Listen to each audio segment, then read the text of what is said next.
അസ്സാം വലൈക്കും വറഹമത്തുള്ള. ഇതാണ് നേർവഴി എന്ന ഒരു ക്യാപ്ഷനോടുകൂടി സമസ്ത കേരള ജംഇയ്യത്തുൽ മുഅല്ലിമീൻ സെൻട്രൽ കൗൺസിൽ 3 മാസം നീണ്ടു നിൽക്കുന്ന ഒരു ക്യാമ്പയിൻ പ്രഖ്യാപിച്ചിരിക്കുകയാണ്.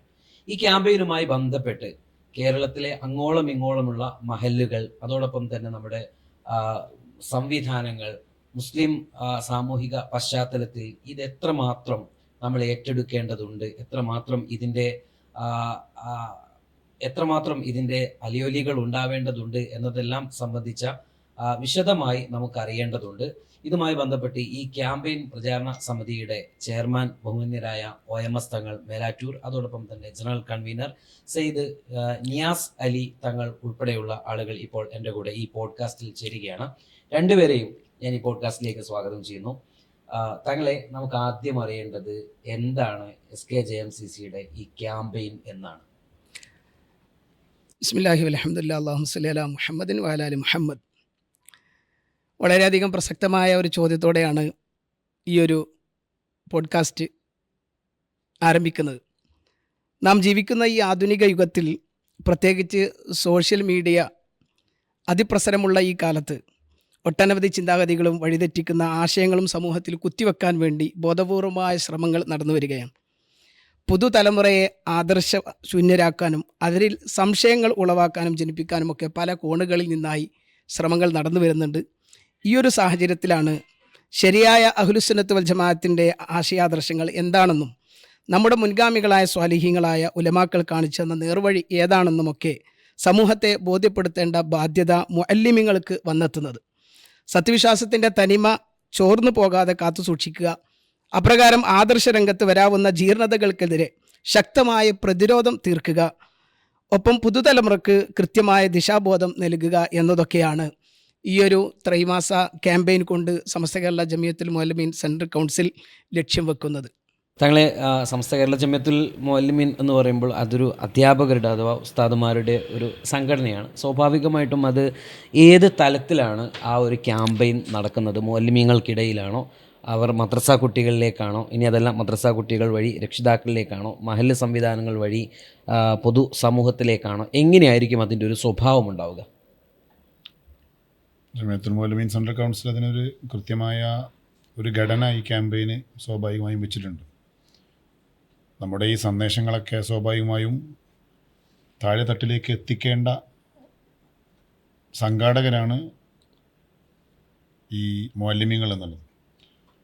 നമ്മുടെ ക്യാമ്പയിൻ ഒരു ആദർശ ക്യാമ്പയിൻ എന്നുള്ള നിലക്ക് തന്നെ മുഅല്ലിമീങ്ങൾ അതിൻ്റെ സന്ദേശം എത്തിച്ചു കൊടുക്കുന്ന ആളുകളാണ്, മെസ്സഞ്ചേഴ്സാണ് അവർ. അവരിലൂടെ നമ്മൾ രക്ഷിതാക്കളെയും അതുപോലെ തന്നെ കുട്ടികളെയും പൊതുസമൂഹത്തെയും ഒക്കെ എന്താവുണ്ട് നമ്മളതിൽ ഭാഗമാക്കുക എന്നുള്ളതാണ് നമ്മുടെ ലക്ഷ്യം. സ്വാഭാവികമായും മദ്രസയിൽ പഠിക്കുന്ന കുട്ടികളാണെങ്കിൽ പോലും അവരെന്താവുന്നു, അവർക്ക് കിട്ടുന്ന ആദർശബോധമാവട്ടെ, അല്ലെങ്കിൽ അവർക്ക് കിട്ടുന്ന ധാർമ്മികമായ പഠനങ്ങളാവട്ടെ, ഇവകളൊക്കെ അവർക്ക് കിട്ടിയാൽ പോലും അവരുടെ ജീവിതത്തിൽ അത് എത്രത്തോളം ഉപകാരപ്രദമാവും എന്നുള്ളത് നമ്മൾ ആലോചിക്കേണ്ട സംഗതിയാണ്. അതിന് അവരുടെ വീട്ടിലെ കുടുംബാന്തരീക്ഷം സ്വാഭാവികമായും മാതാപിതാക്കൾ ആദർശബോധമുള്ളവരാവണം. മാതാപിതാക്കൾ ആദർശബോധമോ ഉള്ളവരായി മാറുമ്പോഴാണ് കുട്ടികളെ ആ ഒരു രീതിയിലേക്ക് സ്വാഭാവികമായും കൊണ്ടെത്തിക്കാനുള്ള ഒരു ശ്രമം ഉണ്ടാവുള്ളൂ, അങ്ങനെയേ നടക്കുകയുള്ളൂ. അപ്പോൾ സ്വാഭാവികമായും നമ്മൾ ഉസ്താദുമാരെ, അധ്യാപകരെ ഇതിൻ്റെ സംഘാടകരാക്കി, ഇതിൻ്റെ സന്ദേശവാഹകരാക്കി താഴെ തട്ടിലേക്ക് രക്ഷിതാക്കളിലേക്കും അതുപോലെ തന്നെ കുടുംബാംഗങ്ങളിലേക്കും പൊതുസമൂഹത്തിലേക്കുമൊക്കെ ഈ സന്ദേശത്തെ എത്തിക്കുക എന്നുള്ളതാണ്. നമ്മളെ അടിസ്ഥാനപരമായി ഇതിൻ്റെ റിസൾട്ട് നമുക്ക് ഉണ്ടാക്കിയെടുക്കേണ്ടത് താഴെ തട്ടിലാണ്. അവരെ സമയത്തൊരു ക്യാമ്പയിൻ എന്തുകൊണ്ടായിരിക്കും? സ്വാഭാവികമായും നമുക്ക് നിലവിൽ സാഹചര്യങ്ങൾ നമുക്കറിയാം. വിദേഹത്തിൻ്റെ കക്ഷികൾ ഈ ഒരു സന്ദർഭത്തെ, ഇപ്പോൾ സ്വാഭാവികമായും സമസ്ത സമ്മേളനമൊക്കെ കഴിഞ്ഞ വളരെ ഒരു വലിയ ചരിത്രമായി എല്ലാവരും അടയാളപ്പെടുത്തിയ ഒരു സാഹചര്യമാണ്. സ്വാഭാവികമായും നമ്മുടെ ആദർശത്തിൻ്റെ ആ ഒരു വിശുദ്ധിയുടെ ഒരു തിളക്കം ഇങ്ങനെ ഇപ്പോഴും ഇങ്ങനെ എന്താവാണ്, അത് നമ്മൾ കണ്ടുകൊണ്ടിരിക്കുകയാണ്. ഇപ്പോൾ സ്വാഭാവികമായും വിദേഹത്തിൻ്റെ കക്ഷികൾ പലപ്പോഴും അത് നമ്മുടെ ഈ തിളക്കത്തെ അവർക്ക് ഉൾക്കൊള്ളാൻ കഴിയാത്തത് കൊണ്ടോ മറ്റോ അവരെന്താവുന്നു, നിരന്തരം അവരുടെ ആശയങ്ങളെ പല മേഖല, പ്രത്യേകിച്ച് സോഷ്യൽ മീഡിയ സംവിധാനങ്ങളൊക്കെ ഉപയോഗപ്പെടുത്തിക്കൊണ്ട് ക്ലിപ്പുകളായും അതുപോലെ തന്നെ മറ്റുമൊക്കെ ക്യാപ്സൂളായിക്കൊണ്ട് അവരുടേതായ ചില ഹിക്മത്തുകൾ പ്രയോഗിച്ചുകൊണ്ട് ഇതിനൊക്കെ താഴെത്തട്ടിൽ പ്രത്യേകിച്ച് വിദ്യാർത്ഥികളിലേക്ക് യുവജനങ്ങളിലേക്കൊക്കെ എത്തിപ്പിച്ച് സംശയങ്ങൾ ഉളവാക്കുന്ന രീതിയിൽ അവർക്ക് അവരുടെ ആദർശത്തിൽ തന്നെ സംശയങ്ങൾ ഉണ്ടാക്കുന്ന രീതിയിലുള്ള ഇടപെടലുകൾ സജീവമായി നടത്തിക്കൊണ്ടിരിക്കുന്ന സമയം കൂടെയാണ്. അപ്പോൾ സ്വാഭാവികമായും ഈ ഒരു സമയത്ത് പാരമ്പര്യത്തിലൂന്നിയ നമ്മുടെ ഒരു ആദർശത്തെ അടിത്തട്ടിലേക്ക് എത്തിച്ചു കൊടുക്കുക എന്നുള്ളത് അനിവാര്യമായൊരു ഘട്ടമാണ് എന്ന് ജമിയത്തുൽ മുഅല്ലിമീൻ മനസ്സിലാക്കിക്കൊണ്ടാണ് ഈ ഒരു ക്യാമ്പയിനുമായി ബന്ധപ്പെട്ടുകൊണ്ട് നമ്മൾ ഇറങ്ങിയിട്ടുള്ളത്. ഇപ്പം സ്വാഭാവികമായിട്ടും അധ്യാപകർ അല്ലെങ്കിൽ ജമിയത്തുൽ മുഅല്ലിമീൻ സംഘടിപ്പിക്കുന്ന ഒരു പരിപാടി എന്ന് പറയുമ്പോൾ സമസ്തയെ സംബന്ധിച്ചിടത്തോളം ഒരു വലിയൊരു അസറ്റാണ് മുഅല്ലിമീങ്ങൾ, അധ്യാപകർ, അതോടൊപ്പം തന്നെ വിദ്യാർത്ഥികൾ. ഇതിൻ്റെ ഒരു പ്രചാരണ ശൈലി എങ്ങനെയായിരിക്കും? ഇപ്പോൾ നമ്മൾ തയ്യാറാക്കിയിട്ടുള്ളൊരു നോട്ടിൽ ഞാൻ വായിച്ചിട്ടുള്ളത് ഒരുപാട് ശില്പശാലകൾ സംഘടിപ്പിക്കും, വ്യത്യസ്ത കാറ്റഗറിയിലുള്ള ക്ലാസ്സുകൾ, ബോധവൽക്കരണങ്ങൾ, പ്രഭാഷണങ്ങൾ, അങ്ങനെ തുടങ്ങി പലതരത്തിലുള്ള പദ്ധതികൾ ആസൂത്രണം ചെയ്യുന്നുണ്ടെന്ന് വിചാരിക്കുന്നു. എന്തൊക്കെ പദ്ധതികളാണ്, എങ്ങനെയൊക്കെയാണ് അതിനെ തരം തിരിച്ച് ഏതൊക്കെ ഘട്ടങ്ങളിലൂടെയായിരിക്കും ഈ മാസം പൂർത്തീകരിക്കുക? പ്രധാനമായും 3 ഘട്ടങ്ങളായിട്ടാണ് നമ്മുടെ ഈ ഒരു ആദർശ ക്യാമ്പയിൻ്റെ പ്രോഗ്രാം നടത്താൻ വേണ്ടി ഉദ്ദേശിച്ചിട്ടുള്ളത്. ഒന്ന്, ജില്ലാ തലങ്ങളിൽ ആദർശ ക്യാമ്പയിൻ സമ്മേളനങ്ങൾ നടത്തുക. അതിന് മുന്നോടിയായിട്ട് 2-3 മേഖല, കേരളത്തിലെ മൊത്തം 3 മേഖലകളാക്കി തിരിച്ചിരിക്കുക. എന്നിട്ട് മധ്യമേഖല, ഉത്തരമേഖല, ദക്ഷിണ മേഖല എന്നിങ്ങനെ 3 മേഖല ആദർശ സമ്മേളനങ്ങൾ. അതിനുശേഷം ജില്ലാ സമ്മേളനങ്ങൾ. അതൊന്നും കൂടെ ജനങ്ങളിലേക്ക് കൂടുതൽ ഈ ഒരു ആശയാദർശത്തെ മേഖലാ സമ്മേളനങ്ങൾ എന്ന് പറയുമ്പോൾ ഇത്ര റേഞ്ചുകൾ ചേർന്ന ആ തരത്തിലായിരിക്കും? അല്ല, കുറച്ച് ജില്ലകൾ ചേർന്നുകൊണ്ടുള്ള കേരളത്തിലെ 3 മേഖലകളാക്കി തിരിച്ചു. തെക്ക് ഭാഗത്തുള്ള എറണാകുളം, തിരുവനന്തപുരം, അങ്ങനെ അങ്ങോട്ടുള്ള മേഖലകൾ, തെക്ക് മേഖല, ദക്ഷിണ മേഖല, പിന്നീട് മധ്യമേഖല കോഴിക്കോട് ഭാഗമായിട്ട് 17-ാം തീയതി പ്രോഗ്രാം ആദർശ സമ്മേളനം വെച്ചിട്ടുണ്ട്. അപ്രകാരം തന്നെ ഉത്തരമേഖല മംഗലാപുരത്ത് വെച്ച് ഓഗസ്റ്റ് മാസത്തിൽ. അങ്ങനെയാണ് ഇത്ര ജില്ലകൾ ഒരു മേഖലകളിലേക്ക് സമ്മേളനമായിട്ട് സന്ധിക്കുകയാണ്. ഇത്ര ജില്ലകൾ ഓരോ മേഖലകളിലേക്ക്. ഈ താഴെ തട്ടിലേക്ക് എന്തൊക്കെയായിരിക്കും? അതോ ഇപ്പോൾ സാധാരണ ഇതിൽ റേഞ്ചുകൾ, മഹല്ലുകൾ? ജില്ലാ സമ്മേളനങ്ങൾക്ക് ശേഷം മേഖലാ സമ്മേളനങ്ങൾ, അഥവാ ഓരോ ജില്ലകളിൽ, വ്യത്യസ്തമായ ജില്ലകളിൽ മേഖലാ കമ്മിറ്റികളുണ്ട്. എല്ലാ ജില്ലകൾക്കും മേഖലാ കമ്മിറ്റികളില്ല. എന്നാൽ മേഖലാ ഏരിയ കമ്മിറ്റികൾ ഉള്ള സ്ഥലങ്ങളിൽ മേഖലാ ആദർശ ക്യാമ്പയിനുകൾ, അതുപോലെ ലഘുലേഖ വിതരണങ്ങൾ പോലത്തെ പരിപാടികൾ ഈ ഒരു ആദർശ ക്യാമ്പയിനുമായി ബന്ധപ്പെട്ട് ത്രൈമാസ ക്യാമ്പയിനിൽ ഉൾപ്പെടുത്തിയിട്ടുണ്ട്. അപ്രകാരം റേഞ്ച് തലങ്ങളിൽ രക്ഷിതാക്കളെയും വിദ്യാർത്ഥികളെയും ഉസ്താദുമാരെയൊക്കെ സംഘടിപ്പിച്ചുകൊണ്ടുള്ള സമ്പൂർണ്ണ ആദർശ പഠന ക്ലാസ്സുകൾ എന്നിത്യാദി കാര്യങ്ങളാണ് അടിത്തട്ടിലേക്ക് ഈ ഒരു ക്യാമ്പയിൻ്റെ ഭാഗമായി എത്തിക്കാൻ ഉദ്ദേശിച്ചത്. താങ്കൾ ആമുഖമായിട്ട് പറഞ്ഞ ഒന്നാണ് ഡിജിറ്റൽ രംഗത്തെ ഒരു പ്രതിരോധം. ഈ കാലഘട്ടത്തിൽ ഏറ്റവും വലിയ ഒരു പ്രശ്നവും നമ്മൾക്കൊരു വലിയൊരു അവബോധം പുതിയ തലമുറയ്ക്ക് ഉണ്ടാക്കിയെടുക്കേണ്ടതുമൊക്കെ അവിടെയാണ്. നമ്മളറിയാത്ത പല ചതിക്കുഴികളും അടങ്ങിയിരിക്കുന്നൊരു മേഖലയും അതാണ്. സ്വാഭാവികമായിട്ടും ഈ ഒരു ക്യാമ്പയിനിൽ എങ്ങനെയായിരിക്കും ആ ഒരു മേഖല കൂടി ഉൾക്കൊണ്ട്, ആ കുട്ടികൾ നമ്മൾ കരുതുന്ന കുട്ടികളല്ല, ഒരുപക്ഷെ അവർ നമ്മളെക്കാൾ കുറച്ചുകൂടി ചിന്തിക്കുകയും പുതിയ കാലഘട്ടത്തെയൊക്കെ ടെക്നോളജിയൊക്കെ വശമുള്ള ആളുകളൊക്കെ ആയിരിക്കും. അപ്പോൾ അവരെ സ്വാധീനിക്കാൻ എങ്ങനെ ഈ ഒരു ക്യാമ്പയിന് സാധിക്കും? അല്ലെങ്കിൽ അവർക്കിടയിൽ ഏത് തരത്തിലായിരിക്കും നമ്മൾ ആ ക്യാമ്പയിൻ നടത്തുക? തീർച്ചയായിട്ടും ഇന്നത്തെ കാലഘട്ടത്തിൽ സോഷ്യൽ മീഡിയ മാറ്റി നിർത്തിക്കൊണ്ട് ഒരു ക്യാമ്പയിനും പരിപൂർണമാവുകയില്ല എന്നുള്ളത് നമുക്കെല്ലാവർക്കും അറിയുന്ന കാര്യമാണ്. അതുകൊണ്ട് തന്നെ ഗ്രൗണ്ട് ലെവലിൽ നിന്ന് ഡിജിറ്റൽ മേഖലയിലേക്കും ഈ ഒരു പ്രോഗ്രാം ഇടപെടലുകൾ നടത്തുക, ഈ ഒരു ആദർശ ക്യാമ്പയിൻ്റെ ഭാഗമായിട്ടുള്ള രീതികൾ കൊണ്ടുവരിക എന്നതാണ് ഈ 3 മാസ ക്യാമ്പയിൻ പ്രധാനമായി ലക്ഷ്യം വെച്ചിരിക്കുന്നത്. അതിന് സുപ്രഭാതം ഓൺലൈൻ ഉൾപ്പെടെയുള്ള നവമാധ്യമങ്ങൾ, അല്ലാതെ മറ്റു റീൽസുകൾ, വീഡിയോകൾ, അപ്രകാരം ആദർശ വിശദീകരണ പോസ്റ്ററുകൾ എന്നിത്യാദി കാര്യങ്ങൾ, ഓഡിയോ പോസ്റ്റ് അനുബന്ധമായ പരിപാടികളൊക്കെ മുഖേന സൈബർ ഇടങ്ങളിലും നല്ല ചലനം സൃഷ്ടിക്കുക എന്ന ഒരു ലക്ഷ്യം വെച്ചുകൊണ്ടാണ് ഇതിൻ്റെ പ്രചരണ പരിപാടികൾ നടത്തിക്കൊണ്ടുവരുന്നത്. സ്വാഭാവികമായിട്ടും നമ്മൾ ഈ മഹല്ലുകൾ കേന്ദ്രീകരിച്ച് എത്രയൊക്കെ ക്യാമ്പയിനുകൾ വന്നാലും നമ്മുടെ ഏറ്റവും വലിയ അസറ്റ്, നേരത്തെ പറയുന്ന പോലെ മഹല്ല് സംവിധാനങ്ങൾ, മദ്രസകൾ, ഉസ്താദുമാർ, കുട്ടികൾ, അവരുടെ രക്ഷിതാക്കൾ, ഈ ഒരു വലിയ സൊസൈറ്റിയാണ് സംസ്ഥയെ സംബന്ധിച്ചിടത്തോളം, സംസ്ഥ മാത്രമല്ല കേരളത്തിലൊരു മുസ്ലിം ഒരു പരിച്ഛേദം എന്ന് പറയുന്നതും അത് തന്നെയാണ്. അപ്പോൾ അവർക്കിടയിൽ മഹല്ല് തലങ്ങളിൽ ആണ് കൂടുതൽ ഒരു ഇഫക്റ്റീവായിട്ട് നമുക്ക് അതിൻ്റെ പ്രാവർത്തികമാക്കാൻ കഴിയുക. ആ തരത്തിൽ ആ മഹല്ല് തലങ്ങളിൽ നടക്കുന്ന പ്രോഗ്രാമുകളും പദ്ധതികളൊക്കെ എന്തായിരിക്കും? നമ്മൾ കാര്യമായിട്ട് നമ്മുടെ റിസൾട്ട് ഉണ്ടാക്കിയെടുക്കാൻ വേണ്ടി നമ്മൾ ഈ ക്യാമ്പയിൻ്റെ ലക്ഷ്യം എന്നുള്ളത് തന്നെ നമ്മുടെ അടിത്തട്ടാണ്, നമ്മുടെ ഗ്രൗണ്ടാണ്. ഗ്രൗണ്ടെന്ന് പറഞ്ഞാൽ നമ്മുടെ മഹല്ല്, അതുപോലെ തന്നെ മദ്രസ സംവിധാനങ്ങളാണ്. അവിടെ നമ്മൾ 2-3 പരിപാടികളാണ് നമ്മൾ ഉദ്ദേശിച്ചിട്ടുള്ളത്. ഒന്ന്, മഹല്ലിൽ മഹല്ല് പള്ളികൾ കേന്ദ്രീകരിച്ചുകൊണ്ട് മഹല്ല് സംഗമങ്ങൾ നടത്തുക എന്നുള്ളതാണ് തീരുമാനം.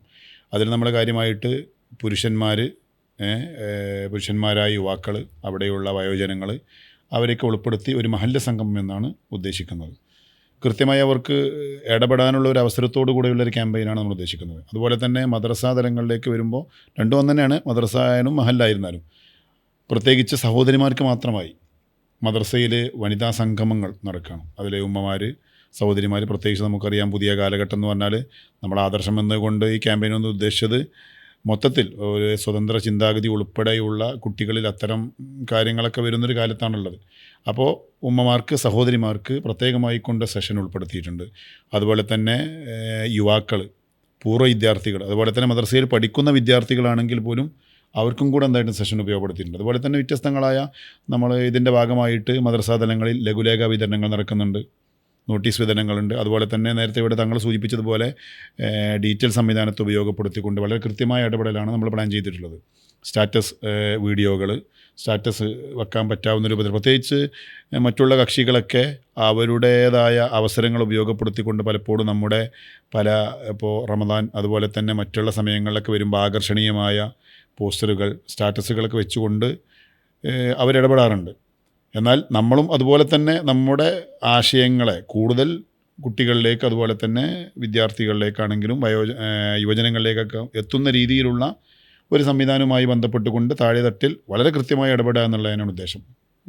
പറഞ്ഞതുപോലെ മഹല്ല് മദ്രസ എന്നുള്ളതാണ് നമ്മുടെ കൃത്യമായ ഒരു അസറ്റ് എന്നുള്ളത്. അതുകൊണ്ട് അടിത്തട്ടിലാണ് നമ്മളിത്, മുകളിലാണെങ്കിൽ പോലും മുകളിലൊക്കെ ഇതിൻ്റെ ഒരു സന്ദേശ പ്രചരണം എന്നുള്ളതാണ് കാര്യമായിട്ടുള്ളത്.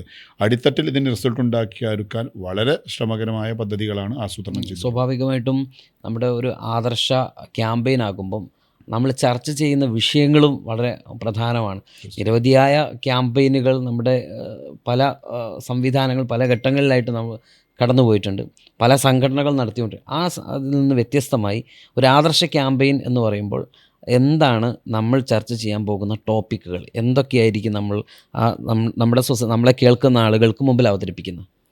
പ്രധാനമായിട്ടും അഹ്ലുസുന്നത്ത് ജമാഅത്തിൻ്റെ ആശയാദർശങ്ങളുടെ പഠനമാണ് ഇതുകൊണ്ട് ലക്ഷ്യം വെക്കുന്നത്. അതിനെ ഞങ്ങൾ ചില തലങ്ങളിൽ 2-3 തലങ്ങളായി തിരിച്ചിട്ടുണ്ട്. ഒന്ന്, ആത്മീയതയും ധാർമ്മികതയും എന്ന വിഷയം.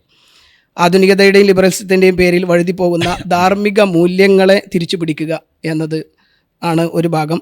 മറ്റൊന്ന്, വ്യാജ ആശയങ്ങൾക്കെതിരെയുള്ള പ്രതിരോധം. ഇസ്ലാമിൻ്റെ തനിമയാർന്ന ആദർശങ്ങളെ വികലമാക്കുന്ന വഹാബിസം, ലിബറലിസം, യുക്തിവാദം പോലോത്തതിൽ നിന്ന് മീഡിയകളുടെ പ്രചരിക്കുന്ന മറ്റു നിരീശ്വരവാദങ്ങൾ, അവകളിൽ നിന്നൊക്കെ ഇത്തരം അപകടങ്ങൾ തുറന്ന് കാണിച്ചു കൊണ്ടുള്ള രണ്ടാമത്തെ ഭാഗം. മറ്റൊന്ന്, മുൻഗാമികളുടെ പാത അഥവാ സമസ്ത കേരള ജമിയത്തുൽ ഉലമായുടെ പണ്ഡിത മഹത്തുക്കൾ അപ്രകാരം അവർ കാണിച്ചു തന്ന സമാധാനത്തിൻ്റെയും വിജ്ഞാനത്തിൻ്റെയും ആ ഒരു സ്നേഹത്തിൻ്റെയൊക്കെ വഴി സമൂഹത്തിലേക്ക് പരിചയപ്പെടുത്തുക എന്നതൊക്കെയാണ് വളരെ പ്രധാനമായി ഇതിലെ മറ്റൊരു ഭാഗമായി കാണുന്നത്. അപ്രകാരം കുടുംബ ഭദ്രത അഥവാ മൊബൈൽ അഡിക്ഷനായി ഇന്നത്തെ സമൂഹം മാറിക്കൊണ്ടിരിക്കുകയാണ്.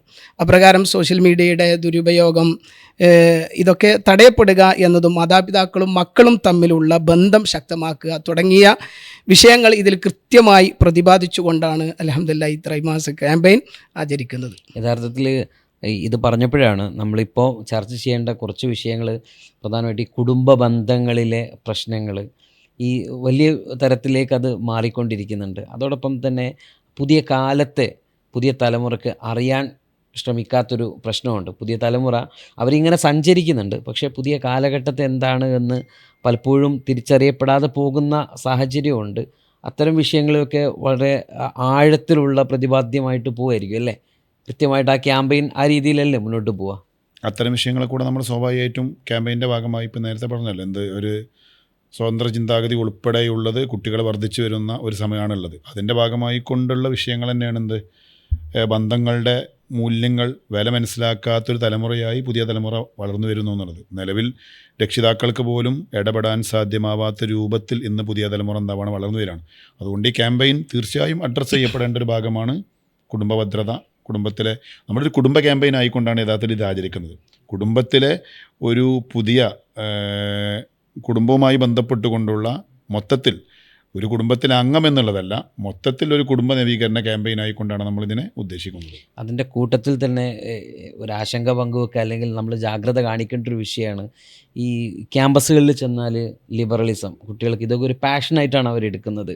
ഇനി കുറച്ചുകൂടി ആത്മീയ മേഖലയിലേക്ക് കടന്നു ചെന്നാൽ അവിടെ ഈ വഹാബിസം നമ്മെ വല്ലാതെ പിടികൂടിക്കൊണ്ട് മറ്റൊരു തലത്തിലേക്ക് ചെന്ന് കഴിയുമ്പോൾ അവിടെ കമ്മ്യൂണിസമായിട്ടോ അല്ലെങ്കിൽ മറ്റേതെങ്കിലും ഇസമായിട്ടൊക്കെ പല തരത്തിലുള്ള അതിലേക്കും ആകൃഷ്ടരായി പോവുകയാണ്.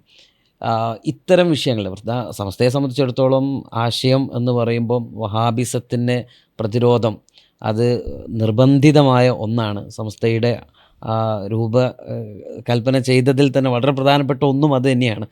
ഈ മഹല്ലുകളിൽ പലപ്പോഴും തെറ്റിദ്ധരിപ്പിക്കുക, പലപ്പോഴും നമ്മൾ ചില ആയത്തുകളോ കൊടുത്തിട്ട് സംശയങ്ങളൊക്കെ നമുക്കിടയിലേക്ക് ഉണ്ടാക്കുന്ന തരത്തിൽ അല്ലെങ്കിൽ വഹാബിസം എന്ന് പറയുന്ന ആശയം നമ്മളറിയാതെ നമ്മളിലേക്ക് ഒളിച്ച് കടത്തപ്പെടുന്ന സാഹചര്യം പലപ്പോഴും ഉണ്ട്. അതിന് പല വേഷവും കോലവും ഒക്കെ ഉണ്ട്. ഇതിന് കൃത്യമായിട്ട് ഈ ക്യാമ്പയിൻ അഡ്രസ്സ് ചെയ്യൂലേ?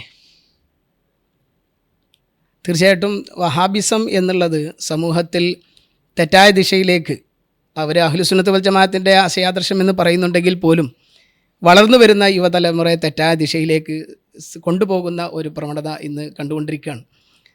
സൂചിപ്പിച്ചതുപോലെ സമസ്ത കേരള ജമിയത്തുൽ ഉലമ ഇവിടെ രൂപീകരിക്കപ്പെട്ടത് തന്നെ ബിദ്അത്തിനെ പ്രതിരോധിക്കുക എന്ന വലിയ ദൗത്യം ഏറ്റെടുത്തുകൊണ്ടാണ്. അപ്പോൾ അഹ്ലുസുന്നത്ത് വൽ ജമാഅത്തിൻ്റെ യഥാർത്ഥമായ ആശയാദർശങ്ങൾ സമൂഹത്തിലേക്ക് സമർപ്പിക്കാൻ, വഹാബിസത്തിൻ്റെ പൊള്ളത്തരങ്ങൾ തുറന്നു കാണിക്കാൻ ഇത്തരം ഈ ഒരു ആദർശ ക്യാമ്പയിൻ മൂലമായി സാധ്യമാകണം എന്ന വലിയ ഒരു താല്പര്യത്തോടെയാണ് ഇപ്പോൾ ഇതിനു വേണ്ടി ഇറങ്ങിയിട്ടുള്ളത്. തീർച്ചയായിട്ടും വഹാബിസത്തിൻ്റെ പൊള്ളത്തരങ്ങളും കള്ളത്തരങ്ങളും ഒക്കെ വരും തലമുറക്ക് നേരാവണ്ണം മനസ്സിലാകാൻ ഈ ഒരു ക്യാമ്പയിൻ ഉപയോഗപ്രദമാകും എന്ന് തന്നെ പ്രതീക്ഷിക്കുന്നുണ്ട്. താങ്കൾ അവസാനമായിട്ട് എന്താണ് പ്രേക്ഷകരോട് പറയാനുള്ളത്? നമ്മളത് ഈ ക്യാമ്പയിനുമായി ബന്ധപ്പെട്ടുകൊണ്ട് നമ്മൾ സ്വാഭാവികമായും ആദർശം എന്നുള്ളതാണ് ഇവിടെ സൂചിപ്പിച്ചതുപോലെ നമ്മുടെ ഒരു ആത്യന്തികമായിക്കൊണ്ട് ലക്ഷ്യം നമ്മുടെ ഈ മുസ്തഖീമായ മാർഗത്തെ സമൂഹത്തിന് പരിചയപ്പെടുത്തുക എന്നുള്ളതാണ്. അപ്പോൾ അതുകൊണ്ട് അതിൽ ഒരു വിഭാഗമെന്ന് പറയുമ്പോൾ നമ്മളെല്ലാ വിഭാഗത്തെയും എന്താവാണ് സ്വാഭാവികമായും അഡ്രസ്സ് ചെയ്യണം. സമൂഹത്തിലുള്ള ബിദ്അത്തിൻ്റെ എല്ലാ കക്ഷികളെയും നമ്മൾ അഡ്രസ്സ് ചെയ്ത്, പ്രത്യേകിച്ച് നമുക്കിടയിൽ വലിയ അപകടങ്ങളും തെറ്റിദ്ധാരണകളുമൊക്കെ സൃഷ്ടിച്ചു കൊണ്ടിരിക്കുന്ന വഹാബിസം, അതിനെ വളരെ കൃത്യമായി കൊണ്ട് പുതിയ തലമുറയ്ക്ക് മനസ്സിലാക്കാവുന്ന രൂപത്തിലുള്ള ഇടപെടലുകൾ നടത്തി നമ്മൾ മുമ്പോട്ട് പോകണം. അപ്പോൾ ഇതിൻ്റെ ഭാഗമായി കൊണ്ട് നേരത്തെ പറഞ്ഞു നമ്മളെ പ്രഭാഷക ശില്പശാല സംഘടിപ്പിക്കുകയുണ്ടായി. അതിലൊക്കെ വളരെ കൃത്യമായി ഒരുപാട് ആളുകൾ 1000-ഓളം പ്രഭാഷകർ അതിലെന്തായി പങ്കെടുത്തു. അവർക്ക് കൃത്യമായി നമ്മളിതിൻ്റെ മൊഡ്യൂളുകൾ നൽകി. ഇനി താഴെ തട്ടിൽ ജില്ലാതലങ്ങളിലാവട്ടെ, അതുപോലെ തന്നെ റേഞ്ച് തലങ്ങളിലാവട്ടെ, ഏറ്റവും അടിത്തട്ടിൽ മദ്രസ മഹല്ല് തലങ്ങളിലൊക്കെ ഇവരുടെ കൃത്യമായ പ്രവർത്തനങ്ങൾ നടക്കുകയാണ്. ഈ ഉസ്താദുമാരുടെ റേഞ്ച് തലത്തിലുള്ള മദ്രസ തലത്തിലുള്ള ഉസ്താദുമാരുടെ നേതൃത്വത്തിൽ ഇതിൻ്റെ പ്രവർത്തനങ്ങൾ കൃത്യമായി നടക്കുകയാണ്. അപ്പോൾ രക്ഷിതാക്കളുടെ സംഗമങ്ങൾ മറ്റൊക്കെ ഇതിൻ്റെ ഭാഗമായി കൊണ്ട് സ്വാഭാവികമായി കൊണ്ട് നടക്കുന്നു. ഇതിലൂടെയൊക്കെ ഒരു വലിയ വിജയം ഇൻഷാ അല്ലാഹ് നമ്മൾ ഈ ക്യാമ്പയിനുമായി ബന്ധപ്പെട്ടുകൊണ്ട് കഴിയുമ്പോഴേക്ക് തെറ്റിദ്ധരിക്കപ്പെട്ട, പ്രത്യേകിച്ച് നമുക്കറിയാം വഹാബിസം പോലെയുള്ള അപകടകരമായ അവരുടെ സമീപനങ്ങളെ കൊണ്ട് അവർക്ക് കഴിഞ്ഞ കാലത്ത് അവർ പറഞ്ഞിട്ടുള്ള പലതും ഇന്ന് അവർക്ക് തിരുത്തി പറയേണ്ട ഒരു സാഹചര്യത്തിലേക്ക് അവരെത്തിപ്പെട്ടു. നമ്മെ സംബന്ധിച്ചിടത്തോളം മുൻഗാമികൾ നമുക്ക് എന്തൊരു സംഗതിയാണോ നമുക്ക് പഠിപ്പിച്ചു തന്നത് ആ ഒരു രീതിയിൽ പാരമ്പര്യത്തിൽ ഊന്നിപ്പോയത് കൊണ്ട് നമുക്ക് ഇന്നേ വരെ നമ്മുടെ ഏതെങ്കിലും ഒരു ആദർശത്തിൽ ഒരു തിരുത്തലുകൾക്ക് ആവശ്യമായി വന്നിട്ടില്ല. എന്നാൽ വഹാബിസത്തെ സംബന്ധിച്ചിടത്തോളം, അതേതെങ്കിലും ബിദ്അത്തിൻ്റെ മറ്റ് കക്ഷികളെ സംബന്ധിച്ചിടത്തോളം അവർ പറഞ്ഞ നേരത്തെയുള്ള ആശയങ്ങൾ ഓരോന്നും ഓരോ സന്ദർഭത്തിനനുസരിച്ച് കൊണ്ട് അവർക്ക് തിരുത്തി പറയേണ്ടി വന്നത് അവരുടെ യുക്തിക്കനുസരിച്ച് കൊണ്ട് ഈ സംഗതികളൊക്കെ വ്യാഖ്യാനിച്ചു കൊണ്ട് നടന്നു എന്നുള്ളതാണ്. ഇന്ന് സമൂഹം അതിനെക്കുറിച്ച് ഏറെ ബോധവാന്മാരാണ്. പക്ഷേ എങ്കിലും ആ ബോധമുണ്ടായിരിക്കെ തന്നെ വീണ്ടും അവരിലേക്ക് ഒരു വസ്വാസം ഉണ്ടാക്കുന്ന രൂപത്തിൽ, സംശയമുണ്ടാക്കുന്ന രൂപത്തിലുള്ള ഒരു ഇടപെടൽ എന്താവുന്നു അവരുടെ ഭാഗത്തുനിന്ന് ഉണ്ടാവുന്നു. അതൊരു നല്ലവണ്ണം പ്രചരിപ്പിക്കപ്പെടുന്നു. ഇൻഷാ അല്ലാഹ് ഈ ക്യാമ്പയിൻ്റെ ഭാഗമായി സമസ്ത കേരള ജമിയത്തുൽ മുഅല്ലിമീനാണ് ക്യാമ്പയിനെ അഡ്രസ്സ് ചെയ്യുന്നതെങ്കിലും സമസ്ത എല്ലാ ഘടകങ്ങളും ഒറ്റക്കെട്ടായി. ഇപ്പോൾ കഴിഞ്ഞ ദിവസം കോഴിക്കോട് വെച്ചുകൊണ്ട് മധ്യമേഖലാ സമ്മേളനത്തിൻ്റെ സ്വാഗതസംഘ രൂപീകരണവും അതിൻ്റെ മീറ്റിങ്ങും നടന്നിരുന്നു. സമസ്ത സംഘ കുടുംബത്തിലെ എല്ലാ നമ്മുടെ ഘടകങ്ങളും ഒറ്റക്കെട്ടായി കൊണ്ട് ഈ ക്യാമ്പയിൻ എന്താവാണ് ജമിയത്തുൽ മുഅല്ലിമീൻ്റെ അഡ്രസ്സിൽ നമ്മൾ എന്താവുകയാണ് നടത്തുകയാണ്. സ്വാഭാവികമായും അടിത്തട്ടിൽ പ്രത്യേകിച്ച് കുടുംബങ്ങളിൽ കുടുംബിനികളിലൊക്കെ കൃത്യമായി ഇടപെടാൻ, വിദ്യാർത്ഥികളൊക്കെ ഇടപെടാൻ സാധ്യമാകുന്ന ഒരു ഘടകമാണ് ജമിയത്തുൽ മുഅല്ലിമീൻ. ആ നിലയ്ക്ക് ജമിയത്തുൽ മുഅല്ലിമീൻ ക്യാമ്പയിനെ അഡ്രസ്സ് ചെയ്യുന്നു. മറ്റുള്ള സംസ്ഥയുടെ എല്ലാ ഘടകങ്ങളും ഇതിൻ്റെ ഭാഗമായിക്കൊണ്ട് ഈ ക്യാമ്പയിൻ്റെ കൂടെ ഉണ്ടാവും. എല്ലാവരും ഇൻഷാ അല്ലാഹ് ഇതിൻ്റെ ഭാഗമായി നിന്ന് ഈ ക്യാമ്പയിൻ വിജയിപ്പിക്കുമെന്നുള്ള ഒരു പ്രതിജ്ഞയാണ് ആ യോഗം പോലും എടുത്തിട്ടുള്ളത്. അവസാനമായി അൽഹംദുലില്ലാഹ്, അല്ലാഹു സുബ്ഹാനഹു വ തആല നമ്മുടെ ഈ ക്യാമ്പയിൻ വമ്പിച്ച വിജയത്തിലേക്ക് എത്തിക്കട്ടെ എന്ന് പ്രത്യേകമായി ദുആ ചെയ്യാണ്. അതോടൊപ്പം നിങ്ങളുടെ ഓരോരുത്തരുടെയും ആത്മാർത്ഥമായ ദുആയും അതുപോലെ സഹകരണവും ഈ ക്യാമ്പയിൻ്റെ വിജയത്തിന് അടിസ്ഥാനമായി ഉണ്ടാവണം എന്നും കൂടെ അറിയിക്കുന്നു. അസ്സലാമു അലൈക്കും വറഹ്മത്തുള്ളാഹി വബറകാതുഹു. പ്രിയപ്പെട്ട പ്രേക്ഷകരെ, തീർച്ചയായിട്ടും നമ്മുടെ കാലഘട്ടത്തിന് അനിവാര്യമായ ഏറ്റവും ആവശ്യകതയുള്ള ഒരു ക്യാമ്പയിനുമായിട്ടാണ് സമസ്ത ഇന്ന് മുന്നോട്ട് വരുന്നത്. സമസ്തയും പോഷക ഘടകങ്ങളുമൊക്കെ അതാത് കാലഘട്ടത്തിൻ്റേതായിട്ടുള്ള തെറ്റുകളെ തിരുത്തുവാനും അതോടൊപ്പം തന്നെ സമൂഹത്തെ ബോധവൽക്കരിക്കുവാനും എന്നും മുൻപന്തിയിൽ നിന്നിട്ടുണ്ട്. ഈ കാലഘട്ടത്തിൻ്റെ അനിവാര്യതയുടെ ആവശ്യകതയിൽ ഇപ്പോൾ ഇത്തരം ഒരു ക്യാമ്പയിനുമായിട്ട് സമസ്ത കേരള ജമിയത്തുൽ മുഅല്ലിമീൻ സെൻട്രൽ കൗൺസിൽ മുന്നോട്ട് വരുമ്പോൾ ഇരു കൈയും നീട്ടി സ്വീകരിക്കണം, സഹകരിക്കണം, സഹായിക്കണം എന്നാണ് ഞങ്ങൾക്ക് പറയാനുള്ളത്. ഏതായിരുന്നാലും ക്യാമ്പയിൻ വലിയ വിജയകരമാവട്ടെ എന്ന് നമുക്ക് ആശംസിക്കാം. അതിനുവേണ്ടി നമുക്ക് പ്രയത്നിക്കാം. എല്ലാവർക്കും നന്ദി.